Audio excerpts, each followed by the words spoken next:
जिंदगी किसी को किस मोड़ तक ला सकती है। एक दिन कविता अपने पति से कहती है, कौन है ये बच्ची, बताते क्यों नहीं, क्यों लेकर आए हो इसे यहाँ? कविता, ये मेरी बच्ची है। माँ पापा मेरी शादी शिवानी से करने के लिए मान नहीं रहे थे, लेकिन मैं उससे बहुत प्यार करता था। अब वो इस दुनिया में नहीं है, लेकिन सन्निका की जिम्मेदारी मेरी है। इसे मैं अपने पास ही रखूंगा। कविता ये देखकर सुनकर सन्न रह जाती है।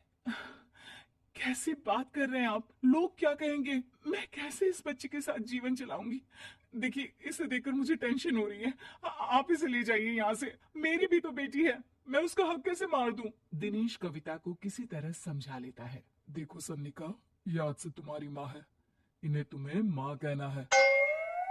कविता को तो सन्निका को देखना भी गवारा नहीं है, फिर वो उसकी माँ कैसे बन पाती? और शायद दिनेश भी ये हकीकत जानता था। कुछ समय बाद देखिए, अब राधिका बड़ी हो गई है, उसके लिए किसी अच्छे घर का रिश्ता देखिए ना, शादी तो करवानी है ना।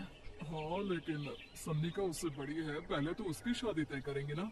जमाना जानता है कि वो एक नाजायज लड़की है, कोई उससे शादी क्यों करेगा? ऐसे भी आता है क्या उसे, जो कोई उसे अपने घर की बहू बनाएगा? तभी वहाँ सन्निका आ जाती है। पापा, मुझे स्कॉलरशिप मिल गई है, आगे का सारा खर्चा यूनिवर्सिटी वाले उठाएंगे। मैं कल ही वहाँ हॉस्टल में शिफ्ट हो रही हूँ। लो, सुना दिया ना फैसला। अरे अब क्यों शिफ्ट हो रही हो, पहले ही हो जाती शिफ्ट। दुनिया में यूं कॉलेज तो ना होती हमारी। क्या यार कविता, एक तो खुशी की बात है कि लड़की को कुछ आगे बढ़ने पढ़ने का मौका मिल रहा है, लेकिन नहीं, तुमको तो केवल ताना मारना ही आता है। जाकर देखो शिवानी क्या कर रही है। अरे हाँ, मैं शिवानी को दूध देना भूल गई, वो कैसे उठेगी? कविता को ये सुनकर गुस्सा आ जाता है। हाँ हाँ, अपनी किताबों से फुर्सत मिले तब ना। मेरी बेटी ना कुछ खाए ना कुछ पिए, यही तो चाहती हो तुम। सन्निका, जिसने कभी कविता से बात ही नहीं की थी, क्योंकि वो उसे हमेशा कोसती, वो वहां से बिना कुछ कहे निकल जाती है। खाना तो पूरा बन गया, अब जाकर आराम से पैकिंग करती हूँ, कल वक्त से निकल जाऊंगी। देखिए जी, वैसे तो ये लड़की मुझे एक आंख पसंद नहीं, अपने कमरे में पैकिंग कर रही है। अरे मुझसे तो कभी बात भी नहीं करती। आप साफ साफ बोल दीजिए उसे कि घर से जाएगी तो सारा काम कौन करेगा, उसकी माँ?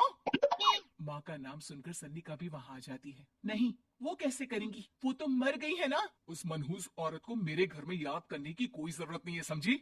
वैसे भी ना होते हुए भी तेरी शक्ल में लगता है कि वो हमारे बीच में ही है हमेशा से। तो ठीक है ना, जब जा रही हूँ तो क्यों प्रॉब्लम हो रही है आपको? सन्निका घर से निकल रही थी, कविता ना चाहते हुए भी सन्निका को रोक लेना चाहती थी, और वजह थी सिर्फ उसकी सोशल लाइफ का डिस्टर्ब हो जाना। किटी में कविता की सहेलियां कहती हैं, क्या बात है, तुम परेशान सी लग रही है, सब ठीक तो है ना? क्या हुआ, उस सन्निका ने फिर कोई तमाशा किया क्या? अरे नहीं नहीं, चली गई, वो तो ऑक्सफोर्ड की कोई एनजीओ है, उसकी स्कॉलरशिप मिली है। मेरा भाई बता रहा था कि उसका तो फ्यूचर ब्राइट है। अरे चल ना, तुझे क्या, तेरा तो पीछा छूटा उससे। कैसे क्या नहीं, घर का सारा काम करती थी। इसकी छोटी बेटी को भी तो उसी ने संभाला था।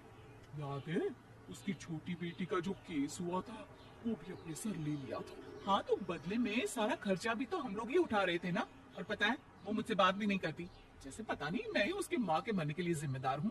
अरे खुद को क्यों दोष दे रही है, तूने जो किया शायद कोई नहीं करता। कविता को समझ में नहीं आ रहा था कि उसके साथ ऊपर वाले ने ऐसा क्यों किया। वो शाम को घर आती है। आज तो बहुत खुश होगी तुम, एक बला से छुटकारा मिला ना तुमको। बेचारी की जिंदगी नरक बना कर रखी थी। वो तो कहते हैं ना, ऊपर वाला सब देखता है। देखो, चुन लिया उसने अपना रास्ता। कविता का मन तो करता है कि वो पति को सब कुछ सुना दे, लेकिन सामने सास खड़ी होती है। ये तो है, बेचारे को खाना बनाने से लेकर घर के सारे काम करने पड़ते थे। बाहर का भी कोई काम होता तो वही देखती। अब देखते हैं घर का काम कैसे होता है। तभी कविता की बेटी उसके लिए चाय लेकर आ जाती है। लो माँ चाय, कैसे रही किट्टी? अच्छी थी बेटा, खाने में कुछ बनाया है क्या? हाँ, सन्निका दीदी जैसी ही सब्जी बना दी है, आप रोटी बना लो। और हाँ, कल मैं चली जाऊंगी इलेक्ट्रिक बिल और राशन लाने के लिए। अच्छा अच्छा, पैसे मैं दे दूंगी। सन्निका कार्ड दे गई है ना? हाँ माँ, एक कार्ड तो देकर गई है। अरे चोर नहीं थी वो, मेरे बेटे का ही खून है। पता नहीं कितना घमंड भरा है इसमें। अरे छोड़ो ना माँ, जिसको जो बनना था वो बन ही जाएगा। अच्छा माँ, कल चलना है उसके कॉलेज में, सभी पेरेंट्स को बुलाया गया है। अब कविता तो जाने से रही, तो हम ही साथ चलते हैं। हाँ बेटा, उस बिन माँ की बेटी का है ही कौन। अब क्या था, कविता का गुस्सा फूट पड़ता है। आप लोगों के जैसे तो इंसान नहीं देखे मैंने। अरे मेरे सामने ही अपनी नाजायज बेटी को लाकर बिठा दिया। रोज मैं उसे देखती तो एहसास होता कि कैसे आपने मुझे इतना बड़ा धोखा दिया। जरा सोचिए तो, अगर ऐसा ही कुछ मैंने किया होता तो। अरे रहने दे, क्या नहीं किया तूने उसके बदले में। उस मासूम के साथ क्या क्या करती थी सब जानते हैं हम। अरे छोड़ो ना माँ, ये तो एक बात लेकर बैठ जाती है। चलो सोने चलते हैं। अगले दिन दिनेश और उसकी माँ सन्निका के कॉलेज में जाते हैं। कैसी हो बेटा? मेरा नाम रोशन करना। जरूर पापा। ये ले बेटा, पैसे रख ले। नहीं नहीं, वो कविता ने काट दिया है। अरे बेटा, वो माँ है तुम्हारी, उसका नाम क्यों लेती हो? अरे हटाओ भी, किया ही क्या है उसने इसके लिए, क्यों माँ बोले। तभी वहाँ सन्निका की टीचर आ जाती है। सन्निका की माँ नहीं आई। जी नहीं, वो घर में बेटी है ना, सबका एक साथ आना तो मुमकिन नहीं था। तो उन्हें भेज देते, हम सभी उनसे मिलना चाहते हैं। मानना पड़ेगा, बहुत अच्छी तरह से पाला है उन्होंने अपनी बेटी को। क्या घर का काम, क्या बाहर का। कॉन्फिडेंस तो कूट कूट कर भरा है। पैसे रुपये के लिए भी इसे किसी का मुंह नहीं देखना पड़ता। स्कूली शिक्षा भी लाजवाब है। पिता और दादी को एहसास होता है कि जिस कविता के पालन पोषण पर उन्हें हमेशा से शक रहा, वो सन्निका के भविष्य के लिए किसी वरदान जैसा साबित हुआ।